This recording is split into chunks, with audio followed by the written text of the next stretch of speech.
Conflict बहुत नजदीक आया है कि सबसे पहले ट्रंप का एक स्टेटमेंट आया रात को।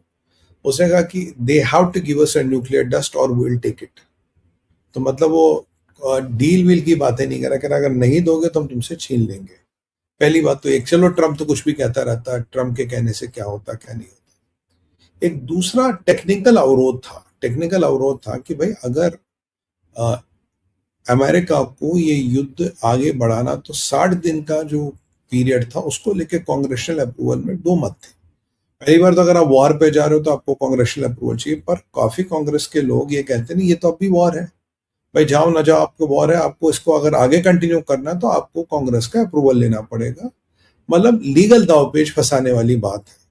तो क्या ये लीगल दावपेच एप्लीकेबल है या एप्लीकेबल नहीं है, इस पर जरा बात करेंगे। देखिए, दो स्कूल ऑफ थॉट है, एप्लीकेबल है भी नहीं भी। अगर आप युद्ध पे जा रहे हो तो आप अप्रूवल लेते हो, आपका मिलिट्री ऑपरेशन है जो युद्ध में तब्दील हो गया, बड़ा हो गया, तो आपको जरूरत नहीं पड़ेगी।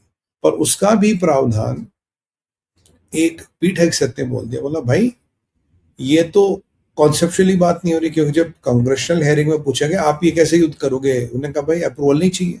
कह रहे नहीं अप्रूवल आपको चाहिए, 60 दिन से ज्यादा हो गए भाई साहब, आपके बिना अप्रूवल के बात नहीं बनेगी। तो पीठ हेग्सेथ ने एक अजीब सी बात की, कह रहा कौन सा अप्रूवल, कह रहा क्यों, कह रहा सीज फायर नहीं हुआ बीच में, वो तो अगर 60 दिन कॉन्टिन्यूस युद्ध चलेगा तब अप्रूवल चाहिए ना भाई, बीच में सीज फायर हुआ तो युद्ध टेक्निकली रुका, युद्ध रुका तो अब फिर नया ऑपरेशन शुरू होगा। तो युद्ध चलता रहा, मिलिट्री एक्शन रुकी, सीज फायर हुआ, अब युद्ध अगर फिर चलेगा तो एक नया युद्ध में गिना जाएगा। जैसे आप कह रहे हो कि ये मिलिट्री ऑपरेशन युद्ध में गिना जाएगा, मैं वैसे कह रहा हूं मिलिट्री ऑपरेशन आप कह रहे युद्ध में गिना जाएगा, पर आपका ये युद्ध 60 दिन से पहले रुक गया। 60 दिन से पहले रुक गया तो कांग्रेशनल अप्रूवल नहीं चाहिए। फिर जब शुरू होगा तो फिर जब ये 60 दिन चलेगा तो फिर हमें कांग्रेशनल अप्रूवल आएंगे अगर जरूरत पड़ी तो काफी वाद विवाद हुआ। तो मतलब ये कहते हैं पेच लगाना, इसे कहते हैं पेच लगा के काटना। मतलब खैर अब जो भी है, पेच तो लगाया है। अगर अब आप मेन मुद्दे पे आए कि मुद्दे की बात क्या, देखिए अगर मैं आपको बोलूं पिछले 24 घंटे में 6,500 टन मिलिट्री इक्विपमेंट इजराइल में उतरा, 6,500 ton, 6,500 ton military equipment Israel में उतरा है। 2 कार्गो शिप भर के आए हैं, एक हाइफा में गया, एक अशोद करके नाम का पोर्ट है वहां गया है, हाइफा और अशोद शायद पोर्ट का नाम है, हाइफा और Ashdod, my Israeli pronunciation might not be so right. तो वहां गया है। इस जहाज में 6,500 टन मिलिट्री कार्गो उतरा है और हजारों की तादाद में, and thousands of missiles have landed in Israel. अब इतना बड़ा असला इजराइल में आज तक कभी नहीं आया। और ये अभी जब मैं आपको ये बता रहा हूँ, ये पिछले 24 घंटे की 36 घंटे की कहानी है, 24 घंटे में मसाला आया है। अगर आप जब से शुरू करें युद्ध का हिसाब किताब क्या, ठीक है, युद्ध शुरू हुआ 28 फरवरी, ठीक है, 28 फरवरी से अब तक 1,15,600 टन, 1,15,600 टन असला बारूद इजराइल आया है। ये 403 कार्गो प्लेन्स में आया है और 10 शिप्स में आया है। 403 कार्गो प्लेन्स, 10 शिप्स। और जो अब ट्रंप का अनाउंसमेंट आता है कि we are going to take it, Pete Hegseth कह रहा कि भाई अप्रूवल तो चाहिए नहीं। और इजराइल में जो 2 शिप लगे हैं अभी, जिसमें 6,500 टन मिलिट्री इक्विपमेंट और हजारों रॉकेट इसके अलावा है जो आए हैं, तो आप मान के चलिए ये जो मैं आपको कह रहा था कि अमेरिका, इजराइल ये अपना असला बारूद फिट कर रहे हैं, असला बारूद को ये इकट्ठा कर रहे हैं। और ट्रंप को एक पीस मेकर बनना है, ट्रंप को ईरान की इकोनॉमी तोड़ दी, ट्रंप को अपने ऑयल की व्यवस्था करनी, उसने कर लिया। अब कह रहा मुझे न्यूक्लियर डस्ट तो चाहिए। पीट हेग्सेथ को एक सीज फायर करके क्या उन्होंने कर लिया, वो जो कहीं कल को लीगल लूप में ना फंसे, कल को लीगल लफड़े में ना फंसे, उस लीगल लफड़े को अवॉइड करने के लिए तो जनाब हमने तो सीज फायर कर लिया, अब सीज फायर हो गया है तो आगे की कार्रवाई चलेगी।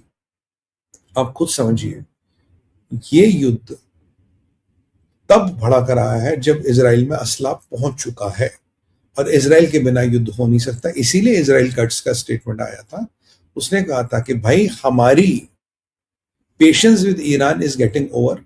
अब हम ये डिसाइड कर रहे हैं कि इजराइल की सुरक्षा को मद्देनजर रखते हुए हम ईरान पे कब हमला करें, कैसे हमला करें, या कब तक हम हमला नहीं कर सकते। और अगर आप देखेंगे लेबनान में इनका काफी काम निपट गया, हूती सब ठंडे, गाजा में तो खैर कुछ ज्यादा असला बारूद इनका लगता नहीं। तो ये जो सारा असला बारूद मंगाया गया है, ये ईरान के लिए ही मंगा गया, और इसराइल में जबकि बहुत असला बारूद हमेशा रहता है। असला बारूद के ठीक आने के पहले इसराइल के 4 स्टेटमेंट, पहले हम आपको लेबनान में 3 हफ्ते का टाइम दे रहे, जो करना करो। उसके बाद इसराइल कट्स का स्टेटमेंट, भाई देखिए हम देख रहे हैं हम कब तक धैर्य रख सकते हैं, हमारे धैर्य की सीमा नहीं, अगर इसराइल की राष्ट्रीय सुरक्षा पे विषय आया तो हम ये सीज फायर को नहीं मानते, फिर हमें ईरान पे अटैक करना पड़ेगा। यहाँ ट्रंप न्यूक्लियर डस्ट देनी पड़ेगी, नहीं दोगे तो हम छीन लेंगे। पीट हेगसेथ, कौन सा कांग्रेसुअल अप्रूवल चाहिए? भाई अप्रूवल सब हमारे पास है, युद्ध तो बीच में रुका था, कोई अप्रूवल नहीं चाहिए। टेक्निकली युद्ध कंटिन्यू नहीं हुआ, जब युद्ध कंटिन्यू होगा उसके 60 दिन बाद, इनके 60 दिन से पहले थोड़ा एक युद्ध विराम लीजिए, फिर 60 दिन का साइकिल शुरू होगा। It is how you manage और how you manipulate the system, ऐसा नहीं है it's a fail proof thing, how you manage and manipulate the system. आप देखिए इतना ज्यादा असला, इसराइल कट्स की धमकी, और बेंजामिन नेतन्याहू की उसकी नेवी की तारीफ करना चाहिए, आपने बढ़ाओ बहुत अच्छा काम किया, and now you have done a fantastic job, और आपसे अभी बहुत बड़े काम की हमें अपेक्षा है। तो अगर मैं सारे समीकरण देखूं, नेटो से ट्रंप की दूरी, चार्ल्स के साथ अच्छी बातचीत होना, अपने एलाइज के साथ अच्छा समन्वय बैठना, मिडल ईस्ट में हवा ये है कि युद्ध होके रहेगा, मिडल ईस्ट के आपके एलाइज भी लगभग तैयार, सारे समीकरणों का अगर हम अध्ययन करें, और असला बारूद सबसे बड़ा कीर्तिमान होता है। मेरे पास इरादे कुछ भी हो, मैं कुछ भी कहता हूं, अगर मैं सबसे ज्यादा असला बारूद खरीदता हूं तो युद्ध के लिए खरीदता हूं, और मेरे पास असला बारूद की और कोई जगह है नहीं। इतना असला बारूद खरीदना तो सर ये कहीं ना कहीं एक बड़े युद्ध का शुरुआत की तैयारी कर रहा। और वैसे भी ईरान कह चुका आखिरी लड़ाई है, ये इसराइल अमेरिका भी कह रहे ठीक है जी आखिरी लड़ाई है, जो होगा देखा जाएगा। और ये कांग्रेशनल हियरिंग वेयरिंग ये सब ड्रामा जो चलता रहा, इससे भी निपट गए, इससे भी निकल गए हैं। और अब ये देखना है कि शुरुआत कौन करता है, शुरुआत इसराइल करता है, अमेरिका करता है, ईरान करता है। मेरा ये मानना है ईरान अब की बार शुरुआत कर सकता है, क्योंकि उन्हें भी लगता है यार मामला खराब हो रहा है और हमारी साख रही नहीं, तो अब कुछ ना कुछ शुरू करो, कुछ ना कुछ जाके आप फोड़ दो, देखो क्या होता क्या नहीं होता, कैसे करोगे क्या करोगे। तो दिस ऑल्सो पॉसिबिलिटी, ये हो सकता है। बाकी हमारी नजर इस पर बनी रहेगी, पर आप जरा अगर नंबर देखेंगे तो नंबर बहुत बड़े हैं, बहुत बड़ा असला, बहुत बड़ा बारूद, मतलब it is cargo ships of ammunition coming with thousands of missiles. Well, it can't be for peaceful purposes, ये तो बिल्कुल श्योर है।